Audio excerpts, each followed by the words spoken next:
Paper first है जो हमारा cognition learning and psycho cultural context, ये हमने स्टार्ट कर रखा है। इसमें आपका first concept of learning, process of children learning और बिहेवियरिज्म, ये कंसेप्ट हम लोग कर चुके हैं।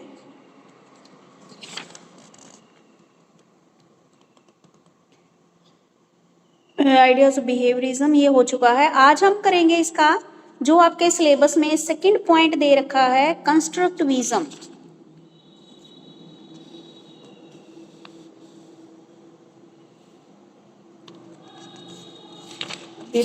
कंस्ट्रक्टिविज्म से पहले देख लेते हूँ क्या क्या है इसमें।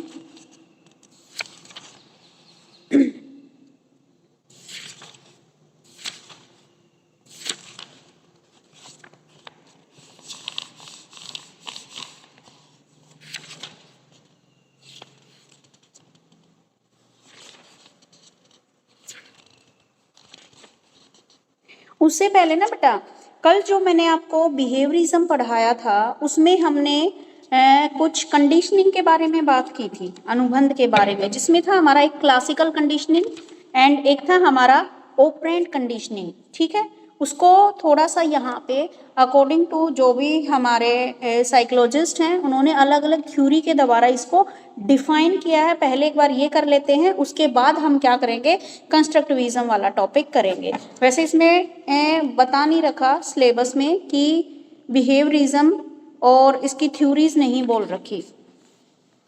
प्यासे थ्योरी और लर्निंग, कंस्ट्रक्टिविज्म का कंसेप्ट दे रखा है सीधा।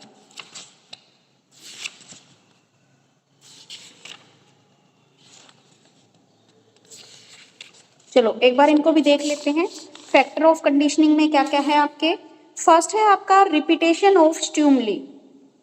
ठीक है, repetition of stimuli, controlled environment, distribution of trial, individual difference, intensity of stimuli, relationship of time with two stimuli, characteristics of unconditioning stimuli, mental and physical health, strong artificial and conditioned stimulus। ठीक है, कि अनुबंध के कौन कौन से कारक होते हैं। कल आपने पढ़ा था क्लासिकल कंडीशनिंग एंड आपका दूसरे वाला पढ़ा था आपने। बेटा ये नेता के नाम से कौन सा बच्चा है, एक बार प्लीज बता तो दो, मुझे पता तो लगे क्लास में कौन कौन प्रेजेंट है। जो मेन आपका सिलेबस के अकॉर्डिंग जो पॉइंट है उसी को आपको क्या करना है, लर्न करना है। अब आ जाओ भाई, इसमें है कंट्रीब्यूशन ऑफ पावलोव। पावलोव का क्या कंट्रीब्यूशन है आपका कंडीशनिंग में। पावलोव क्या है, एक बिहेवियरिज्म जो सिद्धांत को फॉलो करते हैं वो एक साइकोलॉजिस्ट हैं। ठीक है, इसमें क्या है, उन्होंने अपनी एक थ्योरी दी। थ्योरी में क्या है, उसने एक जो डॉग था, एक स्टोरी की तरह मैं आपको बता रही हूँ ये। ठीक है, एक डॉग था। पावलोव ने क्या है, ये जो प्रिंसिपल दिया 1904 में दिया, रूस के ये वैज्ञानिक थे। ठीक है, इन्होंने क्या किया, और इस काम के लिए ये जो थ्योरी है इसके लिए इनको 1904 में क्या है नोबेल पुरस्कार भी मिला था। उन्होंने क्या है, एक डॉग लिया, इन्होंने अपना जो इनका एक पेट था कुत्ता, ठीक है, उसके ऊपर इसने क्या है रिसर्च की कि किस प्रकार अगर हम बार बार रिपीटेशन करते हैं तो क्या है, हमारा बच्चा भी ऐसे ही सीख जाता है। ठीक है, तो इन्होंने ये थ्योरी किसके अंदर दी थी भाई, हमारा कंसेप्ट क्या चल रहा है, लर्निंग का। तो आप यहाँ पे जितनी भी थ्योरी पढ़ोगे ना वो लर्निंग की थ्योरी होंगी। जैसे अभी आपने ये जो पढ़ा है ना, ये मेरे को पता है जो फैक्टर ऑफ कंडीशनिंग पढ़े हैं ये आप लोगों के सिर के ऊपर से गए हैं। 100% गारंटी लेती हूँ आपको एक भी पॉइंट समझ नहीं आया होगा।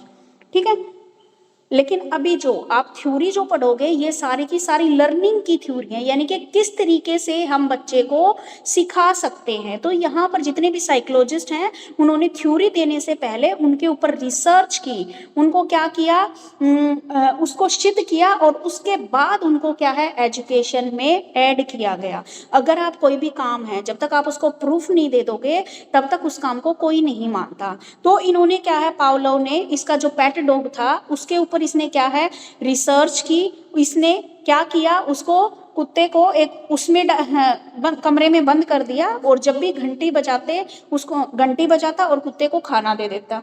ऐसे ही किया इसने, घंटी बजाता और जैसे दरवाजा खुलता कुत्ते को क्या है खाना दे दिया जाता। तो इससे क्या है जो रिस्पॉन्स देने लगा इसका डॉग, क्योंकि उसको पता था जैसे ही घंटी बजेगी और दरवाजा खुलेगा तो उसका खाना आएगा। तो क्या है, अब कुत्ते को पता लग गया कि जैसे खाना आएगा तो उसकी ऑटोमेटिकली जो सलाइवा है यानी कि जो लार है वो बार बार उसकी टपकने लगी कि जैसे ही आएगा भोजन आएगा, घंटी बजेगी भोजन आएगा, घंटी बजेगी भोजन आएगा। ठीक है, तो अब उसने क्या किया, वो पूरी तरह से सीख गया। जो डॉग था उसके माइंड में ये बात क्लिक कर गई कि जैसे ही घंटी बजेगी वैसे ही क्या है, खाना आएगा। तो नेक्स्ट टाइम क्या किया उन्होंने कि खाना नहीं लिया, सिर्फ घंटी बजाई, दरवाजा खोला, लेकिन कुत्ते ने, जो डॉग था उसका, उसने वैसे ही रिएक्शन दिया जैसे वह क्या करता है, हर बार करता था खाने के लिए, यानी कि उसकी लार टपकने लगी कि हाँ भाई खाना आएगा। लेकिन उस दिन खाना नहीं आया, लेकिन उसके दिमाग में ये बात फिट हो गई। तो यही बात उन्होंने क्या है, एक्सपेरिमेंट किस लिए किया उन्होंने, ये एक्सपेरिमेंट इन्होंने इसलिए किया, जब एक डॉग, एक कुत्ता यानी कि एक जानवर होकर चीज़ों को सीख सकता है तो एक मनुष्य इन चीज़ों को क्यों नहीं सीख सकता। ठीक है, तो ये बात इन्होंने यहाँ पर निकाली।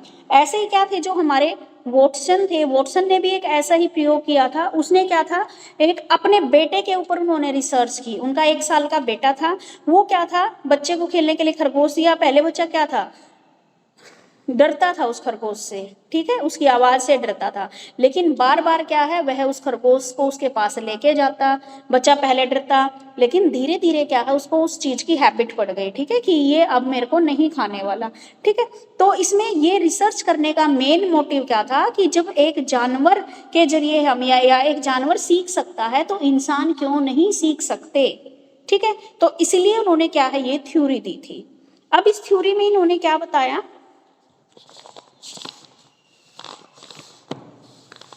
Stimulus association and response. अब यहाँ पर देखो, स्टिमुलस क्या था, जो पावलो वाली थ्योरी में स्टिमुलस था घंटी बजाना। रिस्पॉन्स में क्या दिया, जो रिस्पॉन्स में जो डॉग था उसने रिस्पॉन्स दिया, यानी कि उसका सलाइवा टपकने लगा, यानी कि उसकी लार टपकने लगी। ठीक है, तो इस प्रकार ये दोनों चीजें एक दूसरे से एसोसिएट हैं, यानी कि घंटी बजेगी रिस्पॉन्स मिलेगा। इसी को क्या बोला गया, कंडीशनड ऑफ लर्निंग बिहेवियर। कि पावलो ने ये रिजल्ट निकाला कि सीखने का संबंध हमारी कंडीशनिंग से है, यानी कि जो कंडीशन हम दे रहे हैं, जिस कंडीशन के अकॉर्डिंग सिखा रहे हैं, बच्चा उसी के अकॉर्डिंग सीखता है। ठीक है, समझ में आया।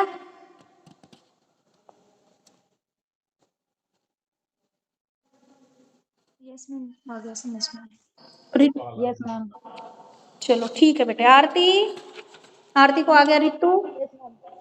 हाँ जी मैम। ठीक है, ये आपको कब लिखना है, ये लिखना आपको या तो पावलोव का अलग से क्वेश्चन आ जाए तो, अगर पावलोव का अलग से क्वेश्चन नहीं आता तो आपका तो क्या है, बिहेवियरिज्म है। बिहेवियरिज्म इसका छोटा सा एग्जांपल आप डाल सकते हो। लेकिन ये जो है ना आपका क्वेश्चन सीटेट में, सीटेट किसने दिया था इस बार, आरती ने और सानिया ने, दोनों ने दिया था। Yes ma'am. Yes ma'am. तो उसमें ये सारी चीजें आती हैं, ये पढ़ा होगा ना तुमने साइकोलॉजी में।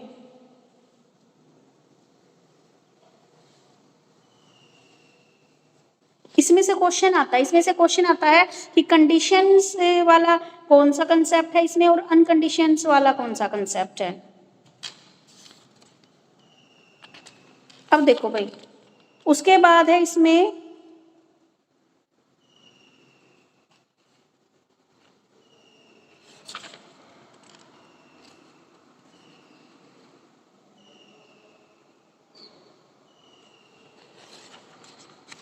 अब दे रखी है some essential elements of classical conditioning. ठीक है, इसके क्या क्या एलिमेंट्स दे दिए, क्या क्या होता है इसमें, इंटेंसिटी तीव्रता होती है, साइमल्टेनियसली स्टिमुलस होता है, एक्सिस्टेंशन होता है, विलोपन होता है। उसके बाद क्या है आपका, स्पॉन्टियस रिकवरी होती है, तत्काल पुनर्स्थापन होता है, इनहेबिटेशन अवरोध होता है, जनरलाइजेशन सामान्यकरण होता है, डिस्क्रिमिनेशन विभेदीकरण, एज आयु, mental health and intelligence, motivation Prerna, repetition पुनरावृत्ति। ठीक है, तो ये चीजें इसमें होती हैं। क्या हो रहा है, इंटेंसिटी हो रही है। इंटेंसिटी का मतलब क्या है यहाँ पर, कि जितना अधिक आप बार बार उसको स्टिमुली दे रहे हो, ठीक है, स्टिमुलस जो आ रहा है, स्टिमुलस यानी कि घंटी बजाना, तो उतनी उतनी उसकी इंटेंसिटी बढ़ रही है कि भाई घंटी बजी है तो पक्का मेरे लिए कुछ ना कुछ खाने की चीज आएगी। ठीक है, उसके बाद क्या है, उद्दीपनों का एक साथ होना। इसमें क्या है, स्टिमुली के लिए ये आवश्यक है कि साथ साथ प्रस्तुत किया जाए। जब हम एक रिस्पॉन्स कंप्लीट हो जाता है तो हमें क्या है, दूसरी बार स्टिमुलस देनी है और दोबारा से क्या है, कुत्ता रिस्पॉन्स देगा। ये सारी चीजें इसमें लिख रखी है, ठीक है। अब आ जाओ आप ऑपरेंट कंडीशनिंग, ठीक है। इसका इतना डिटेल्ड आपको नहीं करना है क्योंकि आपकी ये जो टर्म है, जो आपने इससे पहले वाला बिहेवियरिज्म वाला किया था, उसमें जो आपका क्लासिकल कंडीशनिंग था उसको डिफाइन करने के लिए दे रखी है, और एक दूसरा पॉइंट था कल जो मैंने लिखवाया था, ऑपरेंट कंडीशनिंग, सक्रिय अनुबंधन। अब सक्रिय अनुबंधन के बारे में एक एग्जाम्पल के जरिए यहाँ पे आपको समझाएंगे। ऑपरेंट कंडीशनिंग क्या होती है भाई? ऑपरेंट कंडीशनिंग, इसमें क्या है, ये जो था बीएफ स्किनर ने लर्निंग के क्षेत्र में प्रयोग किया। उन्होंने क्या है, ये एक्सपीरियंस किया कि मोटिवेशन के कारण ही लर्निंग में क्रियाशीलता होती है, ठीक है। उन्होंने क्या बताया कि जब हम किसी को मोटिवेट करते हैं, ठीक है, तो क्या करते हैं, वह बंदा क्या करता है, रिस्पॉन्स देता है। मोटिवेट करते हैं तो बच्चे की जो पढ़ने की जो क्षमता वो और ज़्यादा बढ़ जाती है। जब अगर मैं आपको बार बार मोटिवेट करूँ कि भाई पढ़ो पढ़ो पढ़ो, ठीक है, तो कई बार कई बच्चों के लिए तो पॉजिटिव हो जाता है और कई बच्चों के लिए वो नेगेटिव चीज़ें हो जाती हैं, ठीक है। तो मोटिवेशन क्या है, बच्चे को क्या करता है, और अच्छा करने में हेल्प करता है। तो यहाँ पर क्या है, जो स्किनर है, स्किनर ने प्रयोग किया, उसने एक स्किनर ने बॉक्स बनाया जिसमें क्या है, उसने एक भूखे चूहे को रखा, चूहे के ऊपर इन्होंने एक्सपेरिमेंट किया, सफ़ेद चूहे के ऊपर, ठीक है। और उसने क्या है, एक चूहे को एक बॉक्स के अंदर, ठीक है, उसमें एक भूल भुलैया वाला रास्ता बना के उसको क्या कर दिया, उसके अंदर किया, और उसके ऊपर उसने क्या है, रिसर्च करके देखी। काफ़ी दिनों तक रिसर्च चली, उसने खाना डाला और चूहा क्या था, कहीं ना कहीं से रास्ता ढूंढ के उस खाने को ढूंढ लेता था क्योंकि वह भूखा था, ठीक है। अब यहाँ पर जो भूख है, उसकी भूख क्या है, उसके लिए मोटिवेशन है कि मैं जब काम करूंगा तभी मुझे क्या है, खाना मिलेगा, ठीक है। तो ये क्या है, उसके लिए एक मोटिवेशन है। तो क्या है, वह लीवर दबाता, और यानी कि उसके अंदर क्या था, एक छोटा सा बटन भी दे रखा था। अब चूहे को पहले तो पता नहीं था कि ये बटन दबेगा तो ही खाना आएगा। उसने कोशिश की, कुछ भी नहीं हुआ, उसने दोबारा कोशिश की, तब भी नहीं हुआ। जब उसने तीसरी बार कोशिश की तो उस बटन के ऊपर उसका हाथ दब गया और खाना आ गया, ठीक है। तो अब चूहा क्या है, ये मोटिवेट हुआ कि जब जब मैं इस बटन को दबाऊंगा तब तब मुझे क्या है, खाना मिलेगा, ठीक है। तो उसके लिए मोटिवेशन क्या बना कि मुझे खाना मिलेगा, ठीक है। और उसके लिए उसने रेनफोर्समेंट क्या लगाया, उस बटन को दबाया, ठीक है। तो ये क्या था, आपकी जो ऑपरेंट कंडीशनिंग थी उसके अंदर ये एग्जाम्पल दिया गया है, ठीक है भाई। अब जो मेन आपका है जो टॉपिक, वो है आपका नेक्स्ट टॉपिक, कंस्ट्रक्टिविज्म। अब कल जो मैंने पढ़ाया था क्लासिकल कंडीशनिंग और ऑपरेंट कंडीशनिंग में जो एग्जाम्पल आपको लिखना है, क्या वो समझ में आ गया?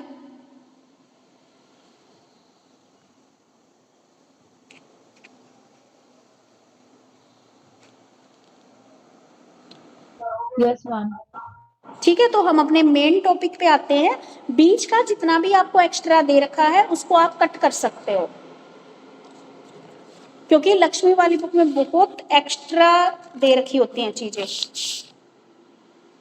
अब आपका इसके अकॉर्डिंग जो फर्स्ट वाला टॉपिक था वो बिल्कुल कंप्लीट हो गया है, जो सिलेबस में है, learning, concept of learning, process of children learning, और उसके बाद बेसिक आइडिया ऑफ बिहेवियरिज्म। उसके बाद है अब कंस्ट्रक्टिविज्म, निर्माणवाद क्या होता है, कंसेप्ट ऑफ कंस्ट्रक्टिविज्म। कंस्ट्रक्टिविज्म इसमें बताया गया है कोई भी कंसेप्ट, कंस्ट्रक्टिविज्म का मतलब होता है, देखो नाम से ही पता लग रहा है, कंस्ट्रक्टिविज्म निर्माणवाद, किसी चीज का निर्माण करना, यानी कि किसी भी कंसेप्ट का ज्ञान होना, आपको किसी भी कंसेप्ट की नॉलेज होना, ये उसकी एक प्रोसेस है, ठीक है। इसमें आपकी थिंकिंग, अंडरस्टैंडिंग, परसेप्शंस, आपकी थिंकिंग पावर, प्रॉब्लम सॉल्विंग और अनेक मेंटली जो प्रोसेस होती हैं वो इसके अंदर आती हैं, ठीक है। आप हर एक चीज का जो टॉपिक होता है ना, उसका नाम समझ लो क्या है, आपको अपने आप वो चीज समझ में आ जाएगी। अब कंस्ट्रक्टिविज्म निर्मितवाद, ठीक है, यानी किसी नई चीज का निर्माण करना। निर्माण तो आप कोई नई चीज निर्माण नहीं कर रहे, बल्कि आप क्या कर रहे हो, कोई चीज है उसको आप समझ रहे हो, अंडरस्टैंड कर रहे हो। तो किसी भी कंसेप्ट को अंडरस्टैंडिंग करने की प्रोसेस ही आपकी क्या कहलाती है, कंस्ट्रक्टिविज्म कहलाती है, ठीक है। और इसमें क्या होता है, आपकी थिंकिंग, जो भी आप चिंतन करते हो, किसी चीज की अंडरस्टैंडिंग करना, उसको समझना, परसेप्शन यानी कि उस चीज के बारे में आपका क्या नजरिया है, आपकी प्रॉब्लम सॉल्विंग और जितनी भी मेंटल प्रोसेस होती है वो इसमें क्या होती है, शामिल होती है, ठीक है।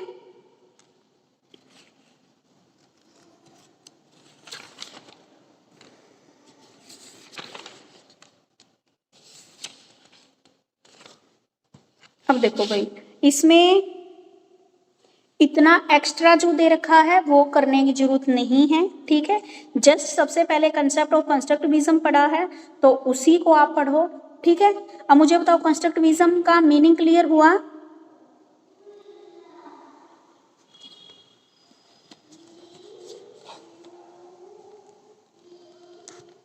What do you mean by constructivism?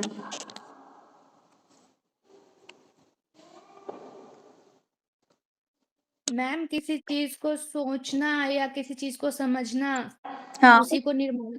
हाँ जी, उसी की जो प्रोसेस होती है उसी को क्या बोलते हैं हम, कंस्ट्रक्टिविज्म। निर्माणवाद। मान लीजिए अब आपको कोई नया टॉपिक है, उस टॉपिक को आप सोच रहे हो, मैंने कोई भी टॉपिक दे दिया आपको, मान लो कि भाई कल मैं ना ये टॉपिक पूछूंगी, तो फिर आप उस टॉपिक को सोचोगे, समझोगे, ठीक है, क्या उसके अंदर प्रॉब्लम, उसको सोल्व करोगे। तो ये जो सारी प्रोसेस आपने की ना, वही क्या कहलाई आपकी, कंस्ट्रक्टिविज्म।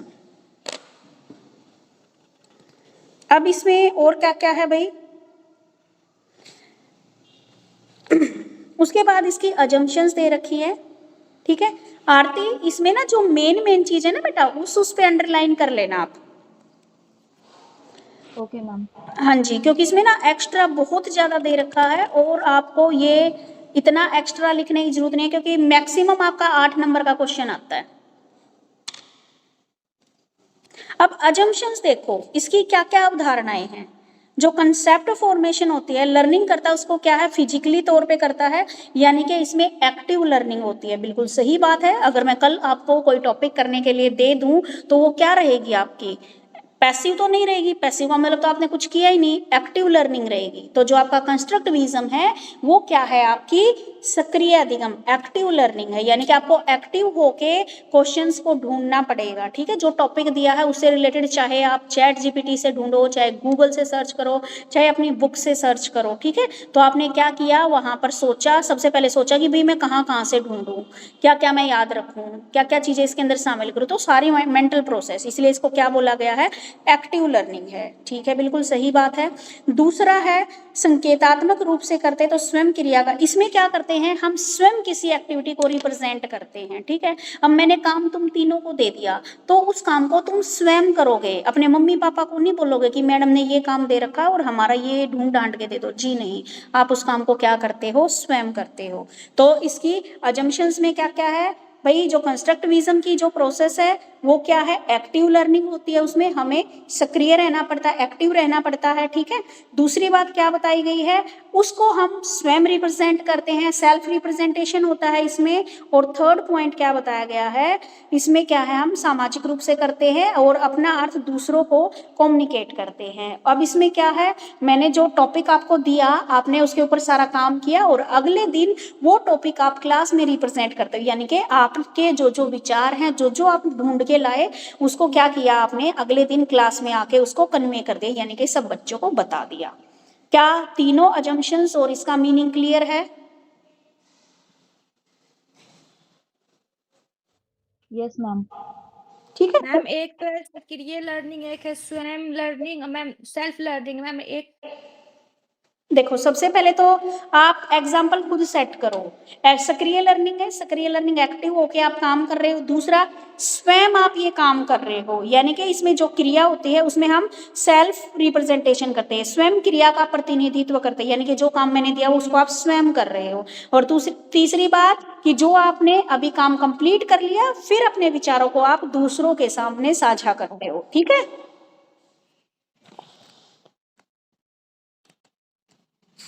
हो गया रितु, क्लियर?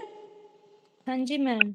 ठीक है, ये बेटा ना इसमें जो आपकी बुक है ना इसकी लैंग्वेज थोड़ी डिफिकल्ट दे रखी है, तो इसको बल्कि साथ की साथ कर लोगे ना तो अच्छा रहेगा। उसके बाद देखो भाई इसमें मेन आ जाओ आप अजम्पशंस के बाद इसमें एक बात दे रखी है लर्निंग डिजाइन के ऊपर क्या है इसने फोकस कर रखा है। ठीक है, लर्निंग डिजाइन में अब कंस्ट्रक्टिविज्म लर्निंग डिजाइन आ जाइए। अब इसके 6 इसके लर्निंग डिजाइन दे रखे हैं। सबसे पहले एक सिचुएशन होती है, ग्रुपिंग, ब्रिज, क्वेश्चंस, एग्जिबिट यानी कि एग्जीब्यूशन, रिफ्लेक्शंस। ठीक है, 6 चीजें होती हैं आपकी लर्निंग डिजाइन में, यानी कि कंस्ट्रक्टिविज्म आपकी लर्निंग डिजाइन के ऊपर, यानी कि हिंदी में भी इसको यही बोला है बेटा, अधिगम डिजाइन के ऊपर अधिक बल देता है। ये क्या है आपकी जो लेसन प्लानिंग है इसकी बात को इस बात पर भी ध्यान क्या करता है, केंद्रित करता है कि अध्यापक क्या कुछ करेगा। अब लर्निंग डिजाइन के 6 मेन एलिमेंट्स दिए गए हैं इन्होंने। नंबर फर्स्ट लिखो कौन कौन से दिए गए हैं।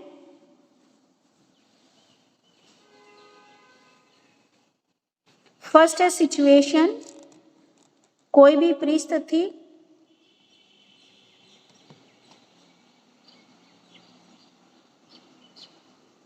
उसके बाद है ग्रुपिंग,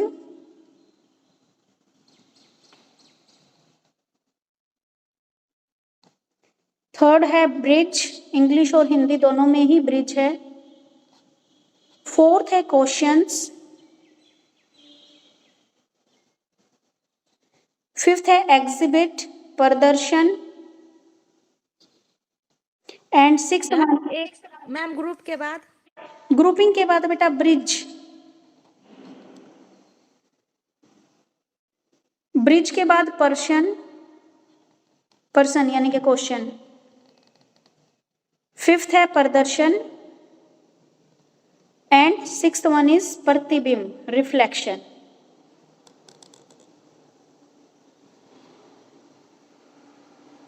अब इसमें क्या है, कोई भी लर्निंग की जो प्रोसेस होती है तो उसमें हम इन 6 चीजों को क्या करते हैं, फॉलो करते हैं। ठीक है, इन एलिमेंट्स को। सबसे पहले आती है हमारे सामने सिचुएशन। ठीक है, अध्यापक विद्यार्थियों को समझने की क्या है, सिचुएशन को डेवलप करता है कि क्या है, उनको उस सिचुएशन को कोई नाम दिया जाए, जैसे प्रॉब्लम सॉल्विंग, प्रश्नों के उत्तर देना, डिसीजन लेना, निष्कर्ष निकालना। सिचुएशन का मतलब कोई भी काम है। अब कंस्ट्रक्टिविज्म को इसके साथ कैसे जोड़ोगे, मैंने आपको क्या है एक टॉपिक दे दिया, ठीक है, सर्च करने के लिए कि भाई कल मैं क्लास में उसकी प्रेजेंटेशन लूंगी आप लोगों से। तो उसमें आपने क्या किया, सिचुएशन, आपके सामने एक सिचुएशन आ गई कि भाई टीचर तो मेरे से कल क्वेश्चन आंसर करेगा। कौन सी सिचुएशन आ गई कि टीचर मेरे से कल प्रेजेंटेशन लेगा। ठीक है, तो एक तो ये हो सकती है। दूसरा प्रॉब्लम सॉल्विंग भी आ गई मेरे सामने। तीसरी बात, जो क्वेश्चन पूछेगा मुझे उसके आंसर भी देने पड़ेंगे। तो ये सारी सिचुएशन इसमें शामिल होती हैं। ठीक है, जिसको विद्यार्थी स्वयं उसका अर्थ लगाते हैं। ठीक है, तो आपके सामने एक सिचुएशन दे दी मैंने कि भाई कल प्रेजेंटेशन होगी। ठीक है, तो ये क्या है, सिचुएशन हो गई आपकी, एक परिस्थिति सामने आ गई आपकी, किसके अंदर, कंस्ट्रक्टिविज्म के पहले पॉइंट में। दूसरा, उसके बाद क्या करते हो आप, ग्रुपिंग करते हो। मैंने क्लास में बोल दिया कि भाई ये काम करके लाना है, तो बच्चे क्या करेंगे, अपनी अपनी फ्रेंड्स को बोलेंगे, जैसे तुम अपनी जो तुम्हारी फ्रेंड है, भाई कल मैडम ने ये काम दिया है, हम ऐसा करते हैं, आधा तू कर लियो आधा मैं कर लूंगी। ठीक है, और मिल के दोनों दिखा देंगे। ठीक है, तो हम ग्रुपिंग करते हैं। उसके बाद ग्रुपिंग में आप और क्या क्या चीज यूज करते हो, जैसे विद्यार्थी के पास समझ प्रयोग की जाने वाली, जैसे मॉडलिंग, ग्राफ्स के जरिए, प्रेजेंटेशन के जरिए, नंबर के जरिए बच्चे क्या करते हैं, उसको डिस्क्राइब करने की कोशिश करते हैं। थर्ड पॉइंट आपका जो ब्रिज, सेतु, ये विद्यार्थियों को ब्रिज क्या करता है, आपने पिछली क्लास में जो चीज पढ़ी होंगी वो इसके पिछली क्लास का पढ़ा हुआ आपको इस क्लास में भी याद आएगा। ठीक है, और वो क्या है, एक ब्रिज का काम करता है आपके लिए। ठीक है, और आप फिर आसानी से पिछली क्लास के ज्ञान के आधार पर आगे उस प्रॉब्लम को सोल्व करने की कोशिश करते हो। ठीक है, उसके बाद आता है क्वेश्चन पर्सन, ठीक है। जब लर्निंग डिजाइन के हर फैक्ट में क्या होता है, पर्सन हो सकता है, ठीक है। आप जब एक्टिव होकर लर्निंग करते हो तो आपके सामने बहुत सारे क्वेश्चन अराइज होते हैं, ये बात बिल्कुल सही है। अगर आप ध्यान से पढ़ते हो ना तो आपके सामने क्वेश्चन अराइज होते हैं कि मुझे ये, अगले ही दिन आप पूछते हो कि मैडम मुझे ये बात समझ में नहीं आई, तो क्यों नहीं आई, ये क्वेश्चन कैसे बना, ठीक है। तो हर एक आपके थिंकिंग लेवल पे कोई ना कोई क्वेश्चन जरूर आता है। उसके बाद है एग्जिबिट, प्रदर्शन। इसके अंतर्गत विद्यार्थी को उसकी थिंकिंग का रिकॉर्ड प्रदर्शित करना होता है, यानी कि अब जो उसने काम किया है उसको रिप्रेजेंट करने की बारी आ गई। या तो वो उसको वर्बली रिप्रेजेंटेशन देगा या फिर क्या है उसको विजुअली रिप्रेजेंटेशन देगा। वर्बली में जैसे आप मुझे, मैंने क्वेश्चन दिया उसको आके आप सुना देते हो, मुझे बता देते हो, या फिर क्या है उस चीज को आप लिख के लाए हो और वो चेक करा लेते हो, ठीक है। ये आ गया आपका एग्जीक्यूशन। उसके बाद आता है रिफ्लेक्शन। रिफ्लेक्शन में क्या है, विद्यार्थियों में रिफ्लेक्शन होता है। विद्यार्थी क्या सोचते हैं कि सिचुएशन समझाई जाती है और जब उन्हें दूसरों पर प्रदर्शित किया जाता है तो विद्यार्थी अपनी चिंतन प्रक्रिया में कुछ स्मरण कर पाते हैं, कुछ इमेजेस और कुछ कंसेप्ट उनके दिमाग में आते हैं। तो यही जो कंसेप्ट आते हैं वही क्या कहलाते हैं, रिफ्लेक्शन कहलाते हैं, ठीक है। किसको क्लियर हुआ, किसको नहीं हुआ कंस्ट्रक्टिविज्म वाला टॉपिक यहां तक?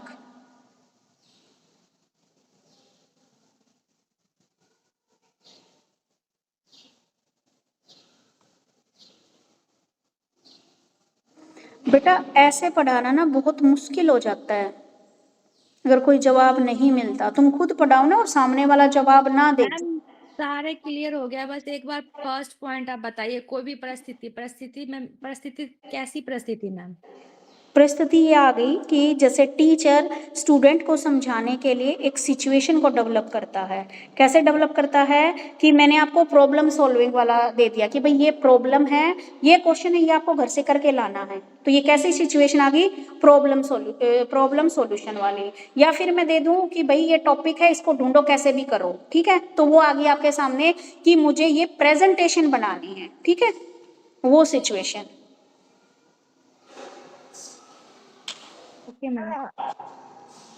ठीक है। अब क्या है आपके 6 तत्वों को नियंत्रित करने हेतु कुछ, अब जो मैंने ये आपको काम दे दिया उसके बाद क्या क्या चलेगा, क्या क्या स्टेप फॉलो होंगे, आपका इवैल्यूएशन होएगा, असेसमेंट होएगी। असेसमेंट मतलब भाई मैंने कल काम दिया था, फिर मैं अगले दिन पूछती हूँ आप लोगों से कि भाई आप में से कौन कौन बच्चा इस काम को कंप्लीट करके लाया है, तो वो क्या होती है, असेसमेंट होती है, आपका इवैल्यूएशन होता है, ठीक है। कि बच्चों ने अपनी आवश्यकता और रुचि के अनुसार जो भी मैंने काम दिया था, चाहे उसने ग्रुपिंग करके, चाहे उसने चैट जीपीटी से, जैसे भी करके किया, उसने काम किया है या नहीं किया। अगर किया है तो कितना सही किया है और कितना सही नहीं किया है, ये किसके अंदर आ जाएगा, आपका इवैल्यूएशन के अंदर आ जाएगा। फिर आप क्या करते हो, इवैल्यूएशन कर लिया, चेक कर लिया टीचर ने, उसके बाद एप्लीकेशंस। एप्लीकेशंस का मतलब वह अगर बच्चे ने बिल्कुल सही कर रखा है, मान लो मैंने कोई क्वेश्चन घर निकालने को दिया, कई बार आप देखते हो क्लास में, आपने भी अब जैसे ट्रेनिंग की होगी, ट्रेनिंग के दौरान आपने बच्चों को क्वेश्चन दिया होगा, अगर कोई बच्चा उसको घर से करके ले आता है और आधे निकम्मे बच्चे नहीं करके लाते, तो जिस बच्चे ने किया है उससे आप अप्लाई करवाते हो कि बेटा तुमने ये घर से निकाला ना, एक बार इसको ब्लैक बोर्ड पे करके दिखा दो, ठीक है। तो वो क्या हो गया यहाँ पे, एप्लीकेशन की समस्या का फिर समाधान करवाते हैं, जो भी क्वेश्चंस दिए थे उनका निर्धारण करवाते हैं, ठीक है, उनको क्लास में वो अप्लाई करवा के दिखाते हैं। बस यही 2 और पॉइंट थे इसके अंदर। फिर इसके कुछ एग्जाम्पल दे दिए, जैसे आपका 45 मिनट का कोई भी पीरियड होता है तो उसमें आप बच्चों से कुछ भी क्वेश्चन पूछते हो, वे आंसर देते हैं, ठीक है, तो आप उसका इवेल्युएट करते हो और उसके बाद क्या करते हो, उसके द्वारा करवा के एप्लीकेशन करवाते हो, वहाँ पे एप्लीकेबल करवाते हो, ठीक है।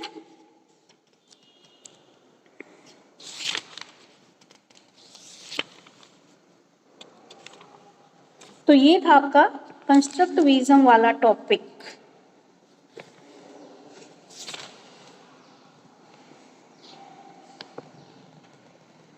अब इसमें एक क्वेश्चन और दे दिया है, difference between constructivism and traditional classroom.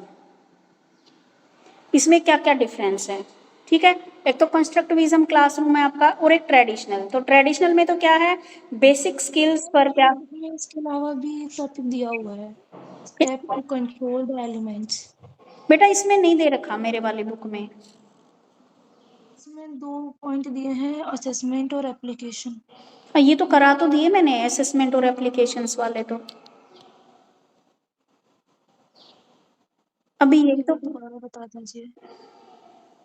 आरती एक बार बताना, आरती या रितु।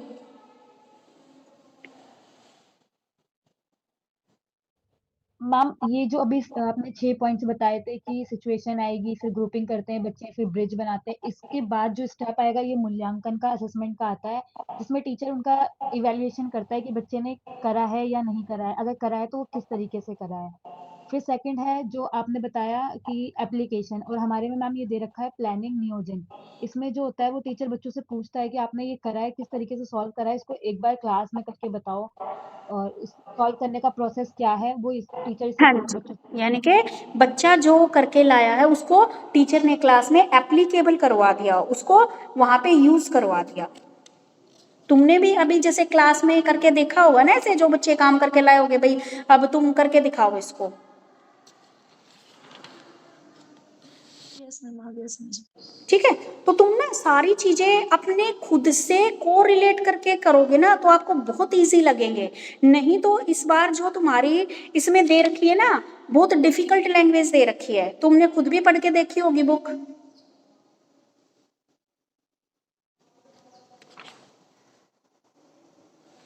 अब इसमें जो जो मेन मेन बातें हैं सिर्फ वो आपको लर्न करनी है, ठीक है। नहीं तो यहाँ पे जो लक्ष्मी वाले जो क्वेश्चन यहाँ पे इन्होंने बना रखे जैसे बीएड के नहीं बना रखे।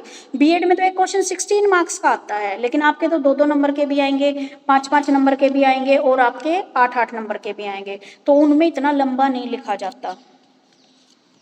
अब मुझे ना इसमें ज़्यादा नहीं, सिर्फ ट्रेडिशनल क्लासरूम में और कंस्ट्रक्टिविज्म क्लासरूम में क्या क्या डिफरेंस है ये बताइए।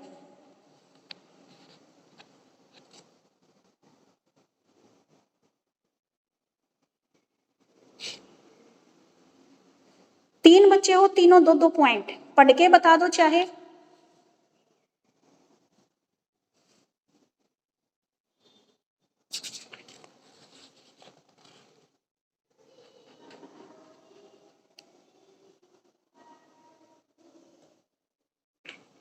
मैम एक जो ये निर्मित क्लासरूम है, इसमें जो होता है बच्चे जो होते हैं अपने कॉन्सेप्ट खुद बनाते हैं, और जो सेकंड वाला है ट्रेडिशनल है उसमें बुक्स का यूज किया जाता है। बिल्कुल सही। और जो मैम सेकंड पॉइंट ये है कि इसमें जो फर्स्ट वाला है जिसमें बच्चे खुद से निर्मित करते हैं, उसमें बच्चे एक्टिव रहते हैं, हाँ जी, और जो सेकंड वाला है उसमें बच्चे एक्टिव नहीं होते, वो बुक्स के ऊपर डिपेंड रहते हैं, मतलब वो उनके ऊपर ही रहते हैं कि बुक्स में जो दिया है हम वही करेंगे। हाँ जी, इसमें आप स्कूल का एग्जाम्पल ले सकते हो, है ना। कुछ स्कूल ऐसे हैं जो क्या करते हैं, हम बोलते हैं ना ये तो बहुत सारी एक्टिविटी कराते हैं, जो एक्टिविटी कराते हैं ना वो किसका एग्जाम्पल है, कंस्ट्रक्टिविज्म का एग्जाम्पल है। और कई सारे स्कूल जैसे आपने गवर्नमेंट स्कूल में पढ़ाया होगा, वो बेचारों को क्या है जो टेक्स्ट बुक में दे रखा होता है ना वही वही रटवाते जाते हैं उनको, है ना। तो कई स्कूलों में क्या है, हम ट्रेडिशनल क्लासरूम आज भी हमारे ट्रेडिशन के अकॉर्डिंग ही चल रहे हैं, भाई पूरे साल में हमें क्या करना है, ये सिलेबस खत्म करवाना है बस। और जो मॉडर्न जो कंस्ट्रक्टिविज्म क्लासरूम है उनमें बच्चों को एक्स्ट्रा एक्टिविटी भी करने को दी जाती है कि भाई ये टॉपिक दिया इसको कैसे भी तुम ढूंढ के लाओ। और बिल्कुल सही बात की बताया कि जो कंस्ट्रक्टिविज्म है उसमें बच्चा एक्टिव रहता है क्योंकि उसको पता है उसका नंबर कभी भी आ सकता है पूछने के लिए। और उसमें क्या है, बच्चा ट्रेडिशनल क्लासरूम में बच्चा कभी एक्टिव होता है तो कभी पैसिव होता है। कई बार तो बच्चे ऐसे होते हैं जो सो जाते हैं क्लास में, ठीक है। और बताओ।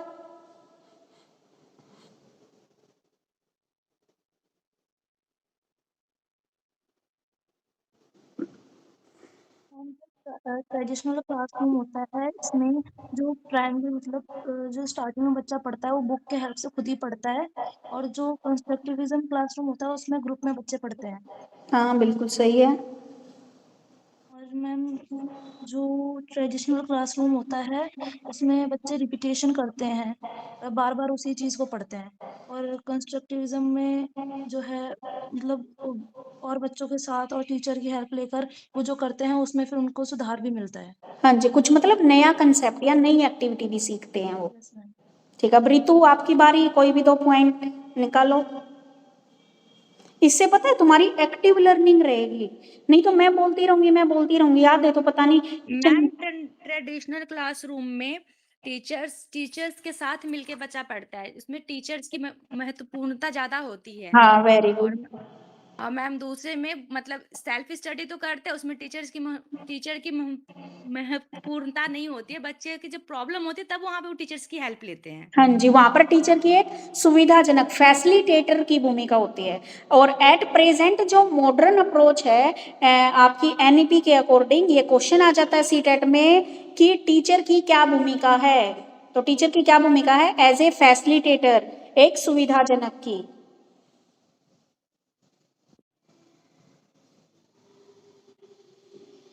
हो गया कंसेप्ट क्लियर? अब तुम्हें यहाँ पे रट्टे नहीं लगाने पड़ेंगे। आगे बताओ, अब कंस्ट्रक्टिविज्म की क्या क्या कैरेक्टरिस्टिक्स हो सकती हैं, खुद से बताओ क्या क्या कैरेक्टरिस्टिक्स होती हैं। इसमें 4-5 कैरेक्टरिस्टिक्स दी हैं,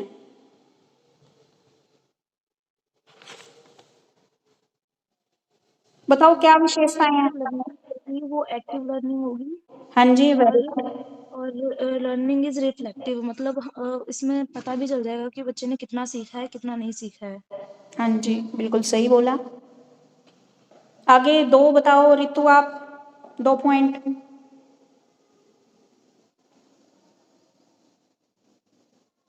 मैम मेरे पास तो बुक नहीं है, बस मैं कोई सोच नहीं सोच के नहीं, बोल रही हूँ। आप सोच के बताओगे ना, वही चीजें आपको याद रहने वाली हैं, बुक वाला कुछ याद नहीं रहने वाला। अब आरती और सानिया के पास बुक है, इनसे पूछो कितनी डिफिकल्ट लैंग्वेज दे रखी है, ये खुद से ही बता रहे हैं पॉइंट। ग्रुप वर्क होता है ना? हाँ जी मैम, मैम ग्रुप वर्क होता है। और मैम जो इनका असेसमेंट होता है ये पेपर वर्क नहीं होता, ऑब्जर्वेशन पे भी होता है।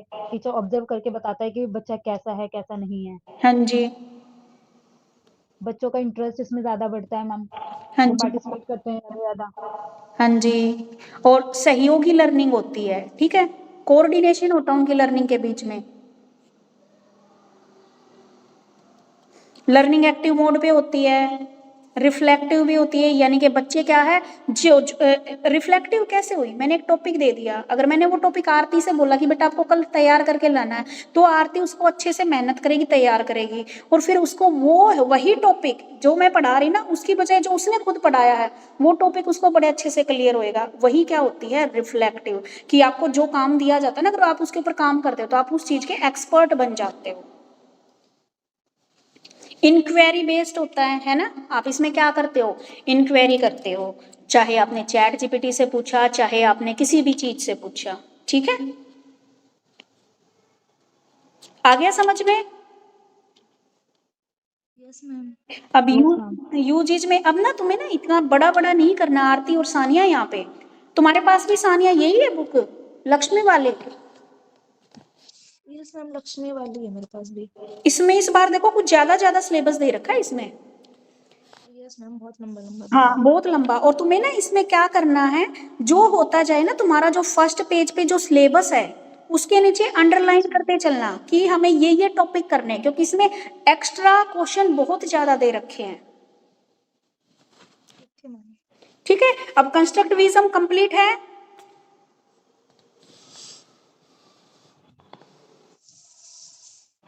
Yes ma'am.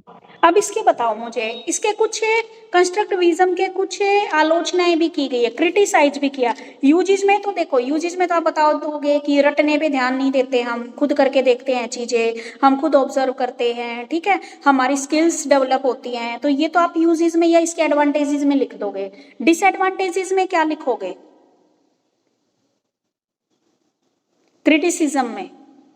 क्रिटिसिज्म में आप ये लिख सकते हो कि मान लो ग्रुप वाली दे दी हमने, तो ग्रुप में कुछ बच्चे तो ऐसे होते हैं जो खुद को लीडर मानना स्टार्ट कर देते हैं, ठीक है, तो वहां पर इसकी मेन बेसिक क्रिटिसाइज क्या है कि कुछ बच्चों में तानाशाही वाला रोब पैदा हो जाता है, ठीक है। और दूसरा क्या है, कुछ बच्चे ऐसे होते हैं, कुछ बच्चे तो अच्छे होते हैं और मतलब कुछ तो अच्छी फैमिली से बिलोंग्स करते हैं, कुछ बच्चे क्या है गरीब फैमिली से बिलोंग करते हैं। तो इसमें बच्चों का आपस में जो एक फैमिली बैकग्राउंड है ना, उसके कारण बच्चों के जो इन्वायरमेंट उसके कारण ना कुछ वो इफेक्ट करते हैं कि नहीं मैं इसको अपना फ्रेंड नहीं बनाऊंगा, मैं इसको फ्रेंड बनाऊंगा।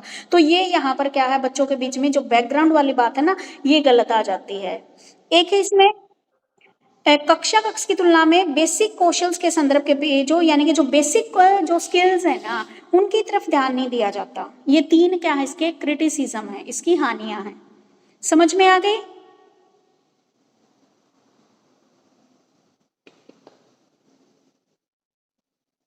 Yes ma'am.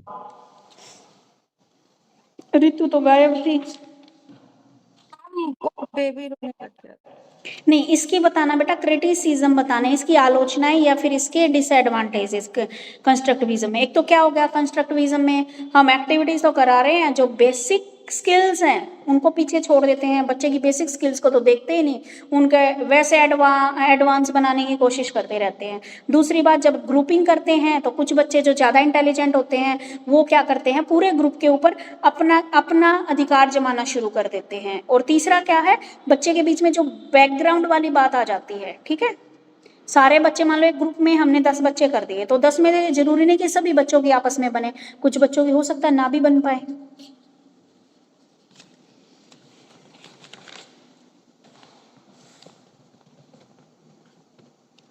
तो कंस्ट्रक्टिविज्म वाला कंसेप्ट कंप्लीट हो गया है। अब है आपकी पियाजे की theory, what is learning structure and process of cognitive development, cognitive conflict, characteristics, thought of different stage, children thinking, implications of teaching learning. पियाजे की जो थ्योरी है वो सारी की सारी कॉग्निटिव डेवलपमेंट थ्योरीज को बोलते हैं। ये पूरा एक ही क्वेश्चन है पियाजे की थ्योरी वाला।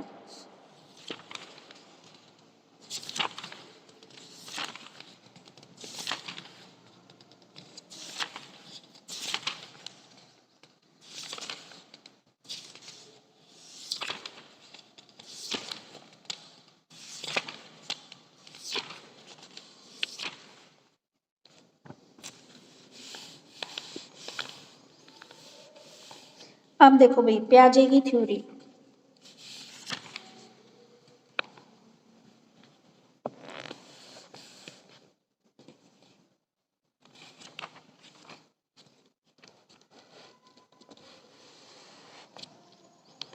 इसने बताया है ये कोग्निटिव डेवलपमेंट सबसे पहले तो कोग्निटिव जो डेवलपमेंट होती है वो हमारे माइंड से या हमारी इंटेलिजेंस से रिलेटेड होती है। तो अगर हम बिल्कुल सिंपल वर्ड में देखें तो हमारी अंडरस्टैंडिंग करने की पावर्स, हमारी मेमोरी, हमारी लॉजिकल और हमारी इंटेलिजेंसी की डेवलपमेंट से है।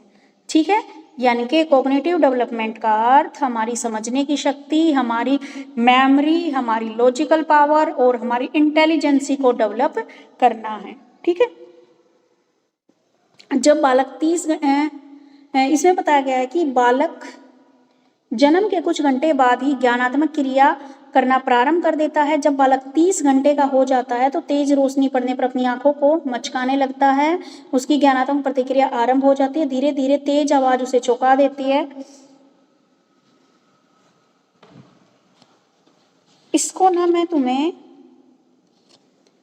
जो शॉर्ट्स नोट है ना उसकी फोटो भेजूंगी क्लास के बाद, मतलब क्लास तो ये लगा लो जब नीचे जाऊंगी ना तब, और इसको फिर मैं कल करवाऊंगी तुम्हें। ठीक है, पियाजे की थ्योरी को, क्योंकि इसमें ना ये बहुत लंबी दे रखी है। या तो तुम ऐसा करो अभी 5-7 मिनट इसको पढ़ो, मैं बुक लेके आती हूँ नीचे से। ठीक है,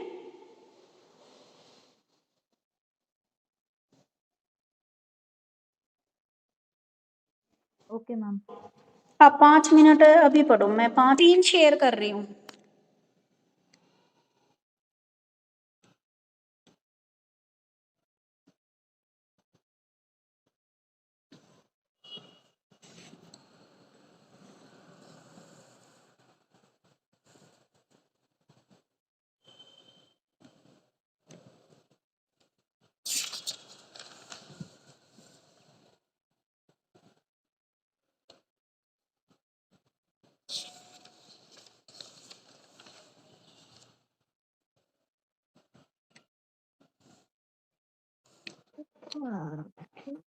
सिलेबस में जो दे रखा है ना, ये प्याजे theory, what is learning, structure and process of cognitive development, cognitive conflicts, characteristics of both in different stage, children thinking, implications of teaching learning, ये सारा का सारा इसके अंदर कवर हो जाएगा। ठीक है, ये सिर्फ इम्प्लीकेशन ऑफ टीचिंग लर्निंग वाला रह जाएगा इसमें टॉपिक, फिर ये पूरी यूनिट हो जाएगी।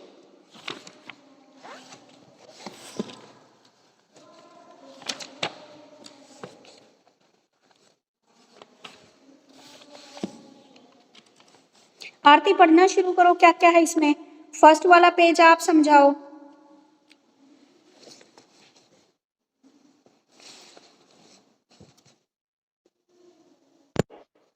जय पढ़ूं मैं? हाँ जी, ओके मैम।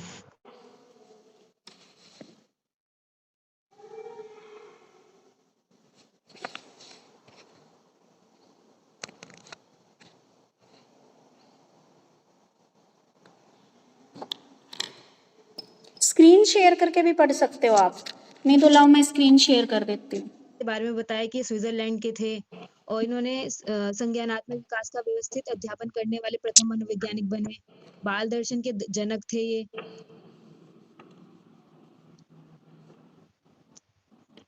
आनुवांशिक जीन मीमांसा के जनक थे। संज्ञानात्मक विकास सिद्धांत के जनक माने जाते थे। क्रांतिकारी रचनावादी थे। फिर उन्होंने संज्ञानात्मक विकास का अर्थ बताया है, मीनिंग बताया है कि संज्ञानात्मक विकास का अर्थ है कि बच्चे कैसे सोचते हैं और चीजों को कैसे समझते हैं। देखो ये एक मानसिक आपका प्रक्रिया। मेन, एक मिनट, आपका जो मेन क्वेश्चन स्टार्ट होता है meaning of cognitive development.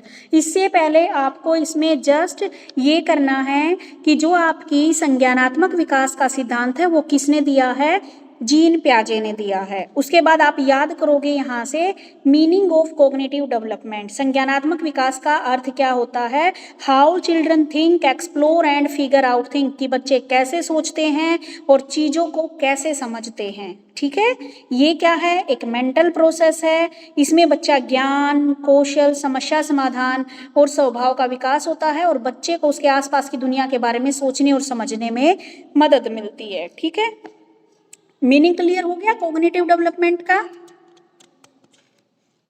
Yes ma'am. Sania,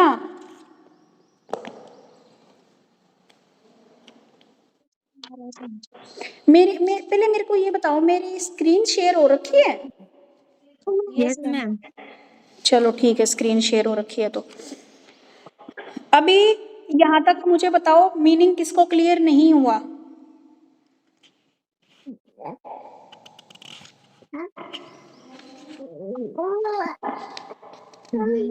संज्ञानात्मक विकास का अर्थ है कि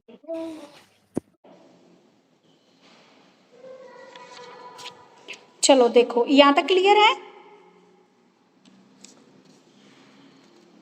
यस मैम। उसके बाद आती है जीन प्याजे की थ्योरी। जीन प्याजे एक क्या थे, एक रेडिकल कंस्ट्रक्टिविस्ट थे, क्रांतिकारी रचनावादी से। उन्होंने कहा कि बच्चे अपने ज्ञान का निर्माण स्वयं करते हैं। ये बात बिल्कुल सही है। छोटा बच्चा होगा ना, वो आपसे इतने सवाल करेगा, पूछेगा ये ऐसे क्यों है, ऐसा क्यों हो रहा है। ठीक है, तो इसने क्या बोला इसको कि बच्चे अपने ज्ञान का निर्माण स्वयं करते हैं। उसके क्या है, जैविक क्षमताओं पर जोर दिया जो उसे माता पिता से विरासत में मिली है। ये लाइन मत करना, यानी कि ये जो 3-4 लाइनें दी गई है ना, इसमें से मेन आप 2 लाइनें याद कर लेना। ठीक है, जीन प्याजे की थ्योरी, एक क्रांतिकारी रचनावादी थे। उन्होंने बोला कि बच्चा अपने ज्ञान का स्वयं निर्माण करता है। बच्चे की पढ़ने की और समझने की क्षमता उसकी उम्र के आधार पर अलग अलग होती है। जैसे बच्चा बिल्कुल छोटा होता है तब क्या है, वह सिर्फ अल्फाबेट ये चीजें सीखता है और धीरे धीरे क्या है, वह और चीजें पढ़ना सीख जाता है।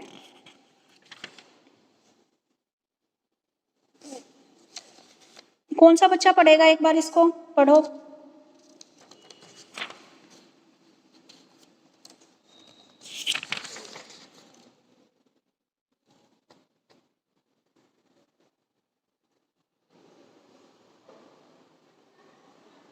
Sania,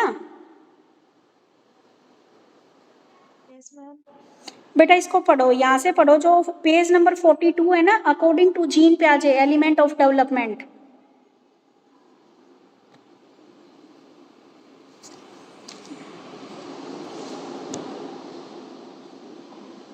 yes ma'am.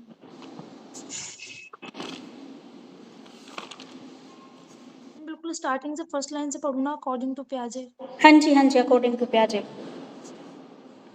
According to Piaget, the rate at which children pass through these cognitive stages may vary, but boys and girls eventually pass through all the stages in the same order.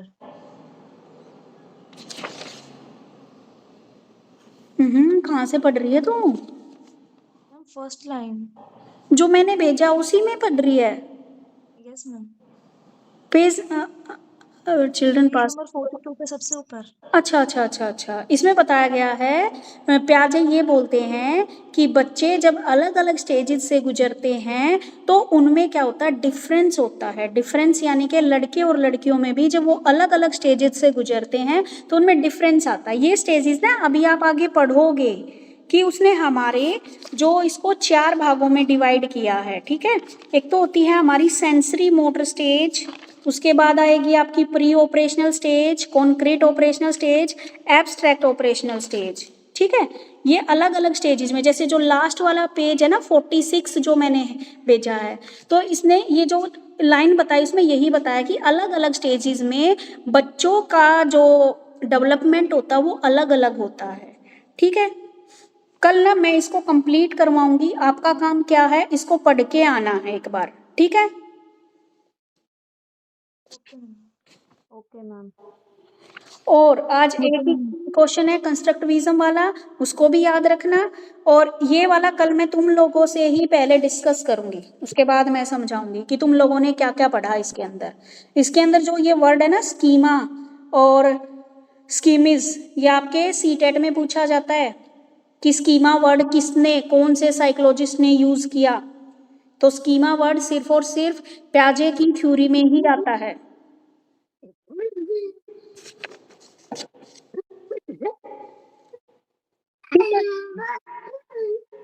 फिर पियाजे की theory कल करेंगे पूरी। Stages सबको याद होनी चाहिए, कौन कौन सी स्टेज में बटा होता है हमारा पूरा का पूरा जीवन। पेज नंबर लास्ट पे दे रखिए 46 पे।